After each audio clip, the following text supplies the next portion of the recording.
Morning, ladies and gentlemen, and welcome once again to Morning in Jerusalem. Yeah! Woo! Yeah! Today we are proud to present the long-awaited event of the season. On our program today, you will meet some of our most famous guests we have ever had on our show.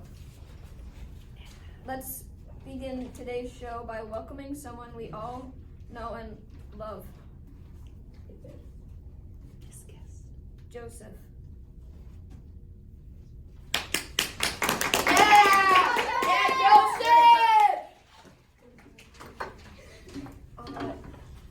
Joseph, you have lived quite a full, adventurous life. How did you feel when your brother sold you into slavery? I felt sad because I didn't know where I was going. Why were you imprisoned in Egypt?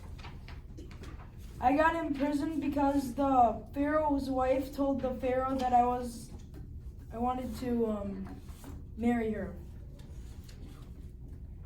How did you become known as an interpreter of dreams? I predicted 7 good years of crop and 7 bad years of crop. What did you do to save Egypt from famine? How were you rewarded? I kept food in silos. I got made a second command. I got a chariot, gold chain, and so much more. How did you feel when you were reunited with your brothers and father? I was happy to see them. What would you suggest we do when others have wronged us unjustly? I would suggest don't sell your brothers in slavery.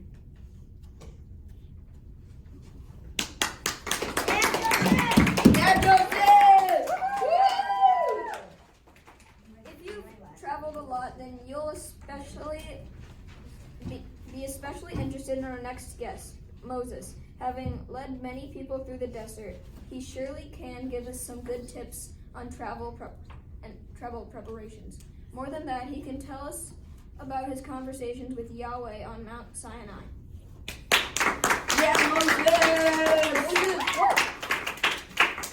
Moses, God certainly led you to help your people.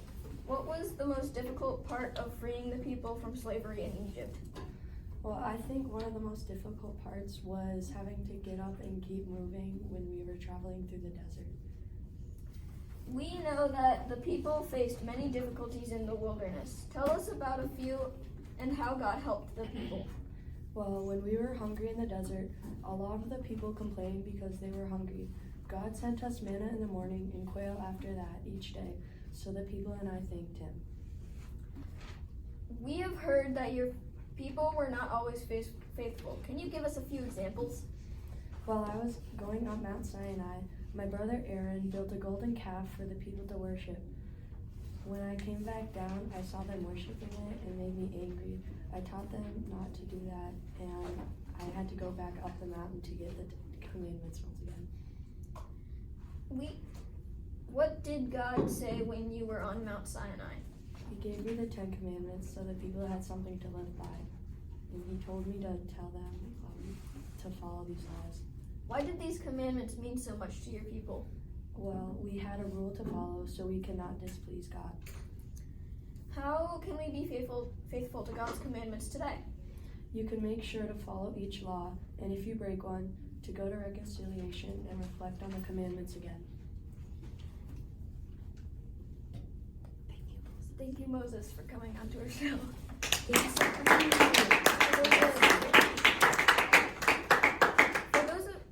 For those of you who like superstar stories, I am now happy to present us one superhero, Joshua. In the midst of great danger, Joshua led the chosen people into the promised land.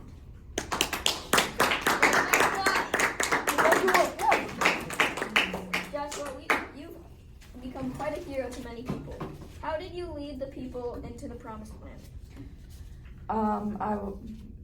I was strong and steadfast, and they just followed.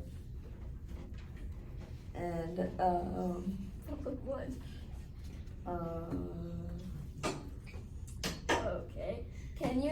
us about your success at the Battle of Jericho.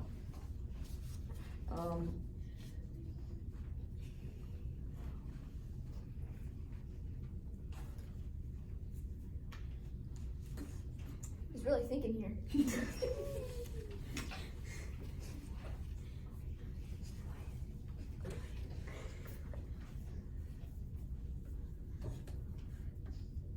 Well, I guess I'll go to the next question. What were your parting words with the chosen people?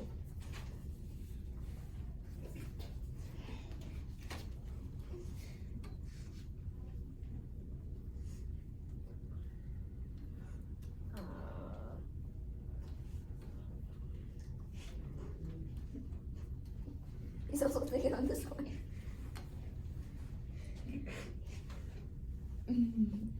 Do not fear nor be dismayed. Okay. What evidence can you give us about doing God's will? You can do God's will by listening to Him, and you can go to heaven for listening to Him, and you don't sin a lot. Okay.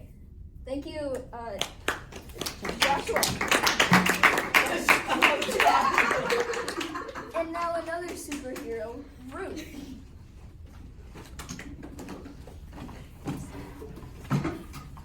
Ruth, you are famous in Jewish history, even though you were a foreigner.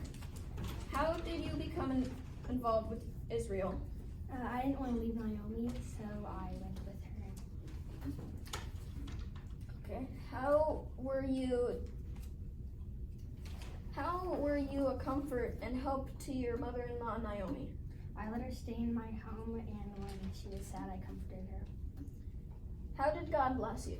God blessed me with a husband named Boaz, and later we had a son named Obed. Well, thank you, Ruth, for coming on to the show.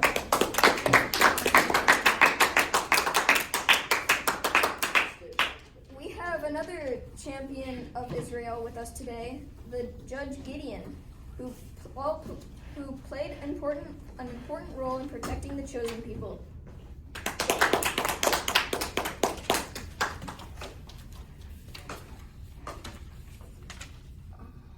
You were a judge in Israel. Perhaps together you can tell us more about life during those times. What was the promised land like after the death of Joshua? What were some of the Israelites' problems?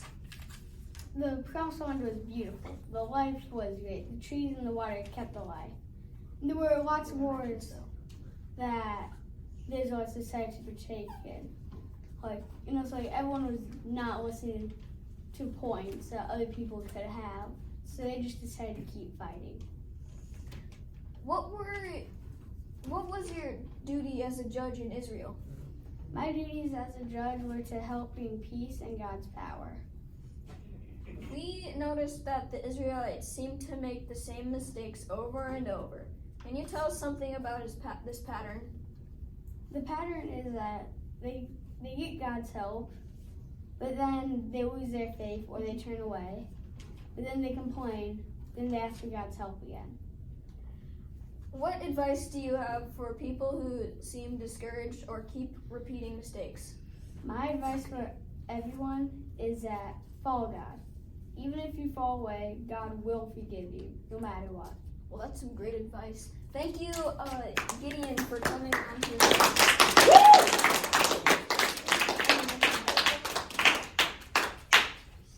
Now, I am happy to introduce the first king of Israel, Saul. He is eager to tell you about his many adventures. Saul, you were the first king of Israel. We'd like to ask you some questions about your reign. Okay. How were you chosen to be the first king of Israel? I was tall, handsome, courageous, and I was also a good soldier. We've heard about the great start to your reign, but you eventually stopped listening to the Lord's messages. What happened? The Lord chose someone else to lead their people instead of me Why did you not get along with David? because I was jealous of him and how good he was at life. From your mistakes, how would you advise others to be good and holy leaders? To to tell others to follow the Lord and not disobey Him. Well, thank you, King Saul, for coming onto the show. Thank you. Next, we have with us the talented King David. This shepherd boy who became a king has some interesting stories to share with us today.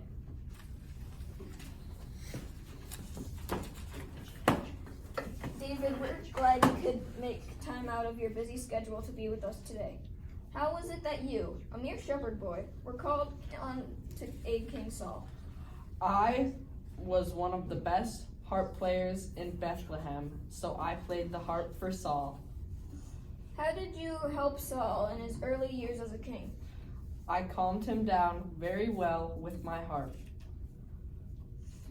What were some of the greatest things you did as a king? What were some of your mistakes? One of my greatest accomplishments were bringing the nations together. A bad thing I did was kill Uriah, and I broke the 9th commandment.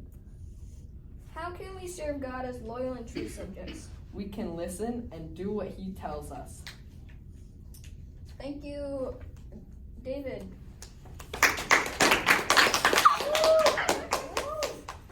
If you need some advice, you'll be interested in our next guest, Solomon. He is known and admired everywhere for his great wisdom.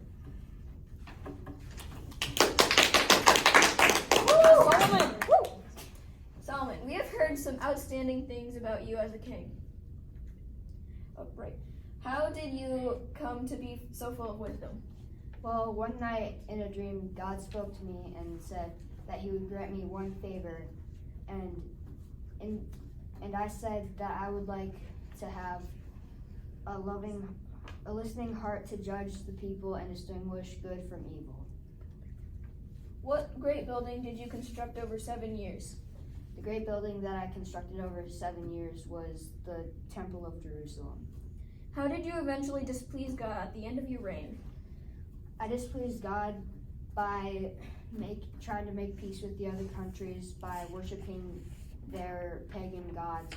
And another way I tried to make peace with them was I married one of the women from each of the countries. How would you suggest that we deepen our respect for the house of God and for one another?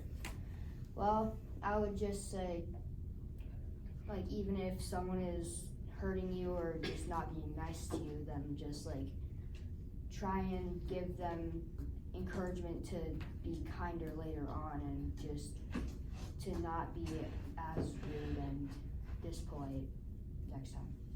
Well, thank you, Solomon, for coming onto our show. Yay, Solomon! Well, that's all the time we have today. Thank you. Bye. Yay!